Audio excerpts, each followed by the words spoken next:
Awami fascist অপশক্তি শেখ হাসিনার আমলে সবচেয়ে বেশি নির্যাতিত সংগঠনের নাম হচ্ছে মজলুম, সংগঠনের নাম হচ্ছে ইসলামী ছাত্র শিবির। সেই চক্রান্ত ষড়যন্ত্রের একটা দাঁত ভাঙ্গা জবাব হিসাবে গোটা বাংলাদেশের সার্বিক নির্মমতাকে আজকের এই জাদুঘরে তুলে আনা হয়েছে।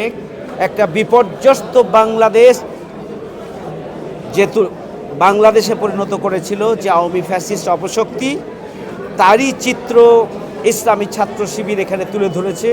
আওয়ামী ফ্যাসিস্ট অপশক্তির দুঃশাসনের আমরা নির্মমতাকেই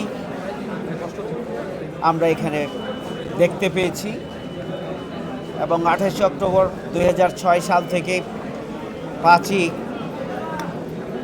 অগাস্ট অর্থাৎ 36শে জুলাই পর্যন্ত বাংলাদেশের যে নির্মমতার চিত্র, সেই একটি বাংলাদেশি আমরা এখানে লক্ষ্য করেছি।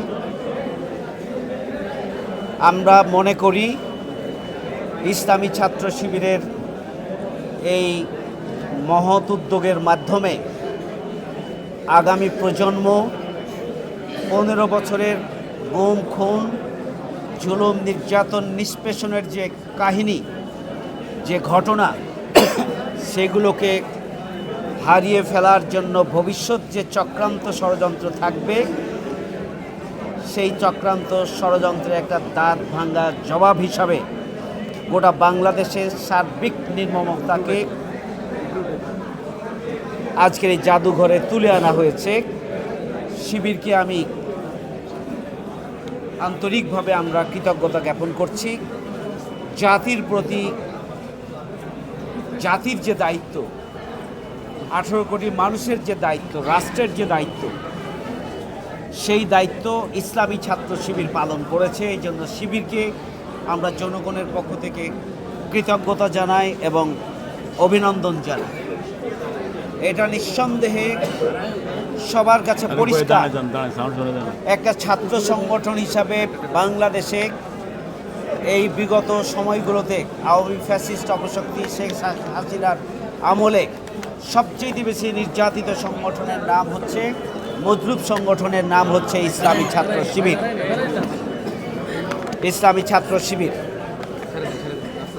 মজলুম সংগঠন হিসাবে ইসলামী ছাত্র শিবির আবারও জাতির পক্ষ থেকে এই দায়িত্ব পালন করেছে। আমি আবারও কৃতজ্ঞতা জানাচ্ছি। একটা কথা না বললেই নয় যে এই শেখ হাসিনার নেতৃত্বে বিগত